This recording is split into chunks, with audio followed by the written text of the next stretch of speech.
Kita tahu di media sosial ini banyak sekali dai-dai yang bermunculan. Nah, ini kita harus selektif. Jadi gimana cara kita menilai orang yang tampil di media sosial itu betul-betul punya kapabilitas yang mapan dalam disiplin ilmu fikihnya, dalam disiplin keilmuan tertentu, dengan yang abal-abal yang hanya bermodalkan pandai silat lidah, bermodalkan pokoknya ketok wah. Nah, ini untuk mengukur itu, artinya supaya kita tidak keliru langkah-langkah kita untuk mengikuti seorang ulama, itu satu, jangan cari tahu ini mondoknya di mana. Nah, pesantren yang dulu disinggahi itu pesantren yang satu alma mater dengan kita apa tidak, satu akidah apa tidak. Nah, ini satu dari sisi itu.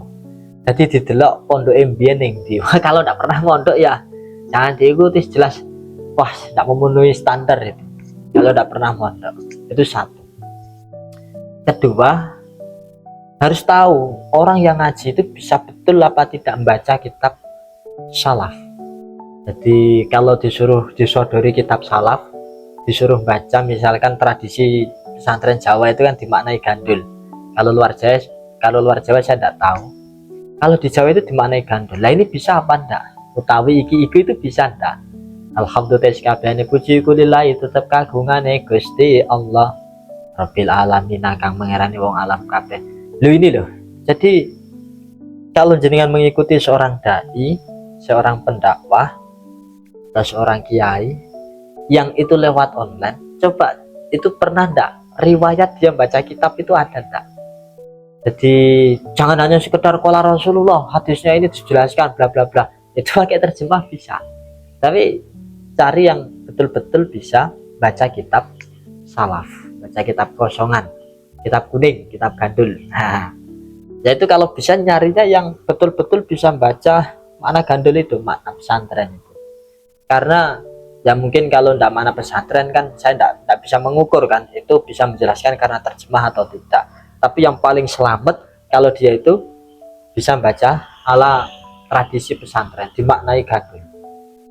Nah, ini penting ini karena ya tadi itu kita miris, marak sekali kita jumpai di media sosial orang itu bukan ngomong yang penting tapi sepenting ngomong. Jadi visi misi dia bukan untuk menunjukkan hak seorang umat Rasulullah, hak kita bersama untuk menikmati, untuk mengetahui hasanah Islam.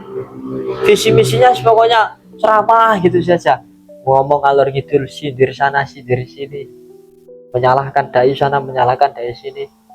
Nah, ini semacam ini kan sungguh sangat menyedihkan. Jadi ini penting saya sampaikan, paham ya? Jadi cara kasaran itu cobalah dites membaca kitab itu bisa apa enggak.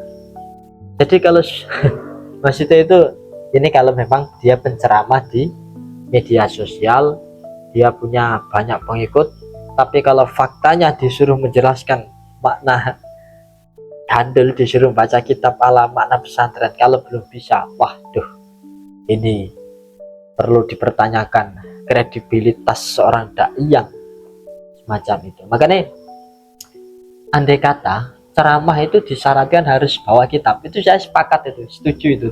Jadi tidak perlu formalisasi dai pakai surat ijazah misalkan, malah nanti bisa nyogok gitu ya. Lalu bukti dia dai adalah semacam ijazah. Tapi kalau memang dia mau berdakwah, dawuhi masyarakat, menyampaikan dawuh para ulama, ya tadi itu saya sangat cocok, sangat sepakat kalau orang ceramah itu harus bawa kitab. Nah, atau kalau tidak bawa kitab ya dia harus menjelaskan, ada keterangan di kitab ini seperti ini seperti ini. Nah, jadi menyampaikan dawuhnya para ulama. Nah, ini saya. Jadi ini penting kula aturke karena barangkali jenengan ingin tahu bahwa sebetulnya spesifikasi seorang dai yang harus kita ikuti yang bagaimana. Nah, dan ini kalau diteruskan, saya sangat berharap untuk misalkan jangka 3 tahun ke depan, 5 tahun ke depan, bahkan 10 tahun ke depan, saya sangat berharap yang menjadi dai via online atau offline itu rata-rata adalah jebolan Bahsul Masail. Wah, itu saya sangat berharap. Kenapa harus jebolan Bahsul Masail? Bukan Timur Tengah dan lain sebagainya, ya mohon maaf ya.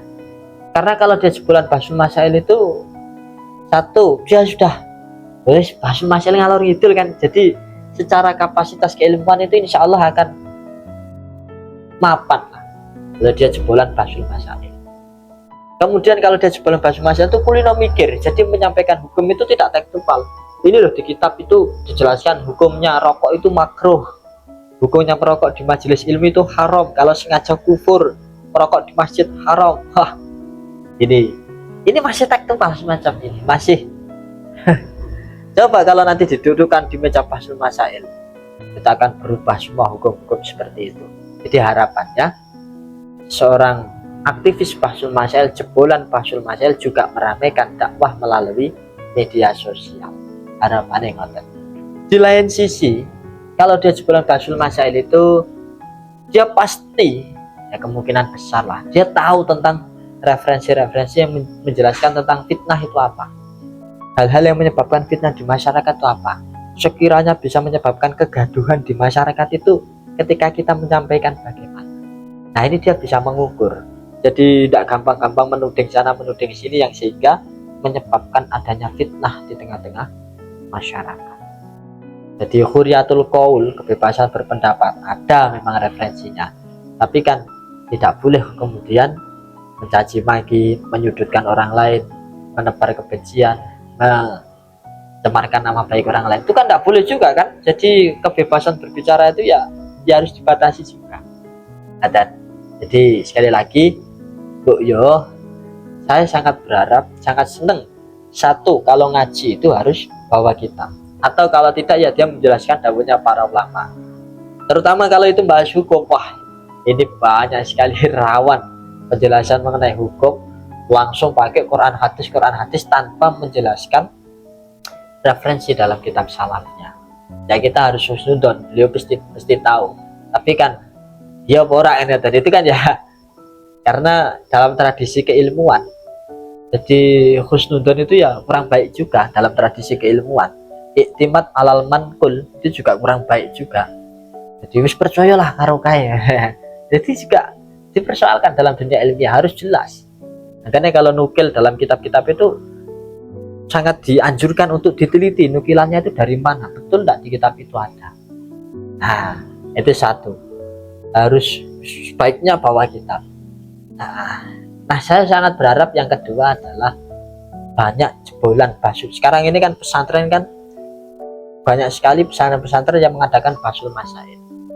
Jadi dulu zaman saya itu masih sedikit pesantren yang ada Bahsul Masail, sekarang sudah mulai banyak. Nah, ini harapannya santri juga ikut meramaikan ngaji via online, yang itu adalah jebolan Bahsul Masail. Nah, ada nggih. Terima kasih, kurang lebihnya mohon maaf, semoga bermanfaat. Assalamualaikum warahmatullahi wabarakatuh.